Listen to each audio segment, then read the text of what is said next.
दोस्तों, आप सभी का स्वागत है एक बार फिर से सोम एकेडमी यूट्यूब चैनल पर। बैचलर ऑफ आर्ट्स अर्थात बीए कोर्स के बारे में ये वीडियो आप लोगों के लिए बनाया गया है। इस वीडियो के माध्यम से आपको बीए कोर्स के लिए जो आपके मन में भ्रांतियां हैं कि बीए कोर्स से आपको जॉब नहीं मिलती है या ये जो कोर्स है ये सभी कर लेते हैं, बड़ा आसान है, या इसका जो है भविष्य में कैरियर नहीं है, ये सारे के सारे भ्रम जो है आप लोगों के लिए दूर किए जाएंगे। साथ ही साथ ये जो कोर्स कितना महत्वपूर्ण है, यदि ये सही तरीके से किया जाए तो इसमें आपको जो है गारंटीड जॉब भी मिलती है और बेहतर कंडीशंस में आपका कैरियर बनता है अन्य कोर्स के मुकाबले। तो चीज़ों को समझने के लिए केवल आपको ये 5 से 7 मिनट का वीडियो देखना है। उसके बाद आपकी जो दुविधा होगी, जो भी आपके माइंड में क्वेश्चंस होगा, उसको आप जो है कमेंट्स के माध्यम से ज़रूर भेजेंगे हम तक, ताकि हम आपका हल दे सकें और भविष्य के लिए अन्य छात्रों के लिए भी उसका सलूशन दे सकें। तो सबसे पहले हम चीज़ों को समझते हैं कि कौन से सब्जेक्ट आपको बीए में चुनने चाहिए, क्योंकि मेन जो सब्जेक्टों का ही कॉम्बिनेशन होता है जो आपको भविष्य में दिक्कत पैदा करता है, आपका भविष्य बिगाड़ देता है, जिसके कारण भविष्य में आपके कैरियर के रास्ते जो हैं वो बंद हो जाते हैं। अब ये जो कैरियर है यहीं से आपका जो है ध्वस्त हो जाता है, क्योंकि आपको जो है सही गाइडेंस नहीं मिलती है। पहले आपके पास संसाधन नहीं थे, अब आपके पास यूट्यूब है, इंटरनेट है, अन्य संसाधन है, आप सर्च कर सकते हैं और सही और विशेष जानकारी वाले चैनल को आप जो है सब्सक्राइब कर सकते हैं, ताकि आपको जो है कोई दिक्कत ना हो। यहाँ पर हम बात करते हैं कि बीए कोर्स करने का सही तरीका क्या है। तो पहले समझ लेते हैं इसके लिए योग्यता क्या है। कि ऐसा नहीं है कि आपने जो है किसी अन्य भी तरीके से 12th पास किया है तो आप जो है बीए में एडमिशन नहीं ले सकते हैं। कोई भी किसी भी तरीके से आपने जो है 12वीं पास किया हुआ है तो वो जो है इसमें एडमिशन ले सकता है।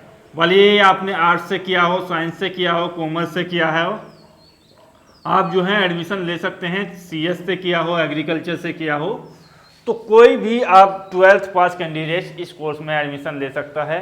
इसके लिए किसी परसेंटेज की रिक्वायरमेंट नहीं है, किसी स्ट्रीम विशेष की रिक्वायरमेंट नहीं है, किसी सब्जेक्ट विशेष की रिक्वायरमेंट नहीं है। लेकिन आपको जो सही तरीका है उसका पता चलना चाहिए कि कैसे आपको करना है। तो देखिएगा, सही तरीका यही है कि यदि आप बीए में एडमिशन लेते हो तो बीए में आप एक मुख्य सब्जेक्ट रखोगे।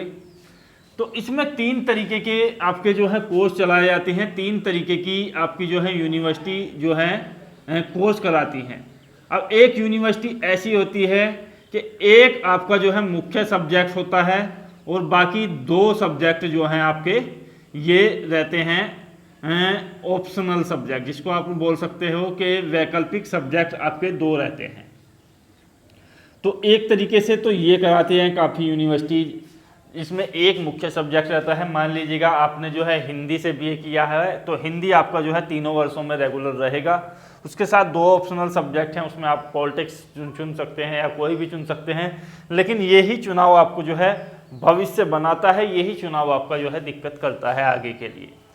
दूसरा तरीका ये है कि इसमें यूनिवर्सिटी ऐसी करती हैं कि दूसरे फॉर्म में तरीके में क्या होता है कि 3 सब्जेक्ट आपके जो हैं लेकर के चलती है कि 3 सब्जेक्ट आपके जो हैं संपूर्ण 3 वर्ष तक आपके पास रहेंगे। मान लीजिएगा आपने हिंदी, इंग्लिश और आपने एसएसटी को चुन लिया है तो ये तीनों सब्जेक्ट आपके 3 वर्षों में रहेंगे। यूपी के अंदर काफ़ी यूनिवर्सिटीज ऐसी करती हैं, अन्य स्टेट के अंदर भी ऐसी करती हैं कि तीनों सब्जेक्ट आपके 3 वर्षों में रहेंगे। आप कोई भी 3 सब्जेक्ट ले सकते हैं, वो 3 वर्षों तक आपको पढ़ने ही पढ़ने हैं। तीसरा तरीका यही है कि आपके पास जो सब्जेक्ट होते हैं उसमें से एक मेन सब्जेक्ट होता है, यानी कि मुख्य सब्जेक्ट होता है। बाकी के जो हैं ऑप्शनल सब्जेक्ट होते हैं, इनको आप जो हैं प्रत्येक वर्ष आप जो हैं इनको चेंज भी कर सकते हैं, प्रत्येक वर्ष आप इनको जो है बदल सकते हैं। तो ये जो है ये आपका तीसरा तरीका है। अब इन तीनों तरीकों में से आपको जो है तीनों तरीकों पर जो है विशेष रूप से ध्यान देना होगा। तो मैं आपको सब्जेक्ट का कॉम्बिनेशन बनाना सिखा रहा हूँ, ताकि इसके बाद मैं आपको बताऊंगा कि भविष्य में ये किस तरीके से आपका काम आता है। तो आप जो है इस चीज़ को समझेंगे। तो यहाँ पर आप जो है बिल्कुल ध्यान से इस बात को जो है कंसीडर करेंगे कि आपको क्या बताया जा रहा है। तो आप जो है ध्यान से समझेंगे कि आप जो है भविष्य में यदि कहीं जॉब्स के लिए या किसी अन्य कोर्स में एडमिशन के लिए जाओगे, मुख्य रूप से मैं बता रहा हूँ कि ये जो लोग हैं ये जाते हैं टीचिंग के क्षेत्र में। तो यदि टीचिंग के क्षेत्र की बात की जाए तो उसमें आपसे सब्जेक्ट कॉम्बिनेशन मांगा जाता है। सब्जेक्ट कॉम्बिनेशन में ये आपसे रिक्वायरमेंट की जाती है कि कम से कम 2 वर्षों तक कोई सब्जेक्ट मुख्य रूप से पढ़ा हुआ है। 2 वर्षों तक कोई सब्जेक्ट आपके पास पढ़ा हुआ हो, यानी कि पढ़ा हुआ से मतलब यह है कि आपने कोई कम से कम 2 वर्षों तक कोई सब्जेक्ट पढ़ा हो, यानी कि आपने जो है ये सब्जेक्ट लिया हुआ हो। अब मान लीजिएगा कि आपने जो है यदि हम पहले तरीके पे आए कि आपने जो है हिंदी को मुख्य सब्जेक्ट के रूप में लिया है, तो इसके साथ जो है सब्जेक्ट का जो कॉम्बिनेशंस है वो भाषाई रूप में आपको बना लेना चाहिए। एक तो हिंदी की जो आपकी यहाँ पर जननी है वो है आपकी संस्कृत, तो आपको जो है चॉइस वाले सब्जेक्ट में आपको जो है यहाँ पर ऑप्शनल वाले में संस्कृत लेना है, और संस्कृत कम से कम ऐसा लेना है कि कम से कम आपको 2 वर्षों तक संस्कृत इसके साथ एडिशनल सब्जेक्ट के रूप में रखना होगा, पढ़ना होगा। ठीक है, यहाँ से आप चीज़ क्लियर कर चुके होंगे। यदि दूसरी आप एक लैंग्वेज ले ली है तो उसके बाद आप जो है दूसरा जो है अपना चॉइस सब्जेक्ट में कोई भी बेहतर सब्जेक्ट आप ले सकते हैं जहाँ आपको अच्छी रुचि हो, इंटरेस्ट हो, चाहे आपका पॉलिटिकल साइंस हो, आपका इकोनॉमिक्स हो, या आपका भूगोल हो, या इस तरीके का कोई भी सब्जेक्ट आप जो है ले सकते हैं। इस तरीके से हिंदी के साथ संस्कृत का कॉम्बिनेशन बनाना जरूरी है। अब दूसरी बात करते हैं कि 3 सब्जेक्ट। अब 3 सब्जेक्ट में तो आपको जो है यहाँ पर दिक्कत आने वाली नहीं है कि 3 सब्जेक्ट आपके 3 वर्षों तक चलेंगे। तो आपको जो है शुरू में ही, यानी कि शुरू में ही सब्जेक्ट का सिलेक्शन करना है। मान लीजिए आपने एक हिंदी सब्जेक्ट ले लिया, एक संस्कृत ले लिया, और आपने जो है यहाँ पर ले लिया है तीसरा सब्जेक्ट, आपने ये मान लिएगा कि आपने जो है एजुकेशन ले लिया है, यानी कि शिक्षा शास्त्र। तो आपको कोई दिक्कत नहीं है, आप जो है इसमें आराम से 3 वर्षों तक कोई दिक्कत आपको नहीं आने वाली। इसी तरीके से तीसरे जो तरीका है उसमें क्या करना है कि एक मेन सब्जेक्ट को तो आपको 3 वर्ष में रखना ही रखना है।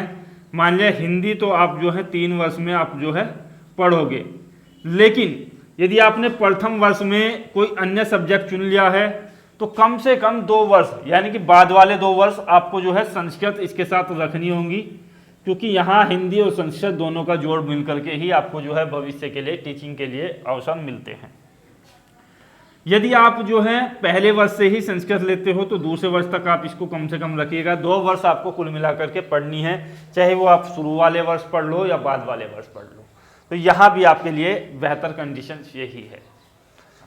दूसरी चीज करते हैं कि एक सब्जेक्ट का कॉम्बिनेशन होता है आपका टीजीटी होता है, टीजीटी यानी कि टीचिंग का ये एक जो है पद होता है टीजीटी, सहायक अध्यापक का। तो इसमें क्या है, सब्जेक्ट कॉम्बिनेशन की वैल्यू बहुत ज़्यादा होती है। तो इसमें आपके लिए जो सबसे ज़्यादा दिक्कत करता है वो हिंदी का मैंने आपको मैटर बता दिया है। एक सब्जेक्ट होता है एसएसटी, और सबसे ज़्यादा वैकेंसीज भी एसएसटी के अंतर्गत ही आपकी आती हैं। इससे ज़्यादा वैकेंसीज किसी अन्य सब्जेक्ट में आपकी नहीं आती हैं। उसके बाद जो है हिंदी की वैकेंसी ज़्यादा आती है। बाकी यदि आप इंग्लिश वगैरह से करना चाहते हो तो आप कमेंट्स में कर दीजिएगा। तो मुख्य सब्जेक्ट के रूप में आपको इंग्लिश रखना होगा, या किसी अन्य सब्जेक्ट में आपकी रुचि है तो मुख्य सब्जेक्ट के रूप में आपको उसमें रखना होगा। तो एसएसटी क्या कहता है कि आपके पास भूगोल, इतिहास, राजनीतिक शास्त्र या राजनीतिक विज्ञान जिसको आप बोल सकते हैं, और एक सब्जेक्ट है आपका इसी में अर्थशास्त्र। तो इसमें से कोई 2 सब्जेक्ट, कोई 2 इसमें से आपके पास होने चाहिए, कोई 2 सब्जेक्ट आपके पास होने चाहिए 2 वर्षों तक। 2 वर्षों तक आपके बीए में कोई 2 वर्ष सब्जेक्ट आपके पास होने चाहिए। मान लीजिएगा आप एक मुख्य सब्जेक्ट भूगोल लेते हैं तो इन तीनों में से कोई से 2 सब्जेक्ट आप जो है इसके तौर पर चुन सकते हैं, और 2 नहीं चुन सकते तो कम से कम एक इन तीनों में से कोई आप नीचे वालों में से ले लीजिएगा और उसको कम से कम 2 वर्षों तक आप पढ़िएगा। यदि 3 सब्जेक्ट वाली बात की जाए तो कोई 2 सब्जेक्ट आप जो है ले सकते हैं, तीसरा सब्जेक्ट चाहे आप भले ही हिंदी वगैरह या कुछ भी आप चुन लो, तो आपको 3 वर्ष पढ़ना ही पढ़ना है। इसी तरीके से तीसरे में आपको जो है कम से कम 2 वर्ष तक कोई एक सब्जेक्ट इनमें से लेना है और एक मुख्य सब्जेक्ट आपको अपनी रुचि के अनुसार चुनना है। इसी तरीके से जो बीए का कोर्स है, इसके लिए आगे के लिए क्या कैरियर रहता है अब मैं आपको समझा रहा हूँ। तो यहाँ पर चीज़ों को क्लियर करते हुए जो मुख्य रूप से है आपके लिए टीचिंग के क्षेत्र में सबसे ज़्यादा जाते हैं बीए वाले।